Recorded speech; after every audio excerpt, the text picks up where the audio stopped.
America has its fair share of protests and political dissent to be dealing with. Instead of keeping an eye on the ball, the country's mass media machine has turned to protests in Russia and dropped the ball on reporting the facts. Thousands of protesters have gathered in Moscow, lashing out against Prime Minister Vladimir Putin and his ruling United Russia Party. The only problem is that this video is not from Russia. Fox News Channel aired video of fires and chaos in Athens, convincing viewers that this mayhem is playing out in Moscow. The Fair and Balanced network paid no mind to the Greek lettering in the background. In case you're wondering, it says Greek National Bank.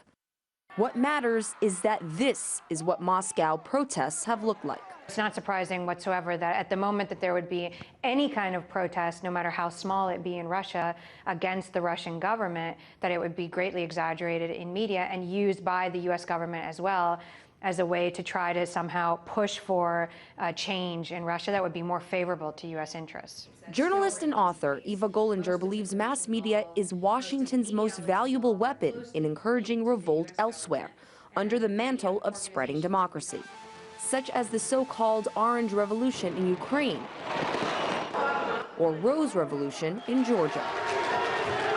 A perception is created that something is happening in that country that's not right, and that the government is somehow responsible, and so therefore, if that government ends up being removed, it somehow is justified. That you know, the media has played a key role in creating a justification for regime change. Similar anti-government demonstrators have been reported in at least 50 other cities in Russia. U.S. leaders have leveled harsh criticism against Russia in the aftermath of Sunday's parliamentary election. And critics say its free press has worked to reinforce the narrative. The media tends to march in lockstep with the government. It tends to take its cues from the government. It tends to, mobilize its resources to showcase what the government says is true, even when later it turns out not to be true. As was the case in this erroneous CNN report. Well, in eastern Russia, more than 3,000 people protested against proposed changes to the country's time zones. The video shown by CNN is not of protesters, but rather of soccer fans rioting in Moscow over the killing of a fellow supporter. The problem is that we showed the wrong pictures. Only after the error was repeatedly noticed, CNN owned up to its mistake. We do apologize for the error and are grateful to the many Russian viewers who have pointed it out to us. The sloppiness of it all is reflecting, the lack of awareness of the journalists themselves. Many of them are completely uninformed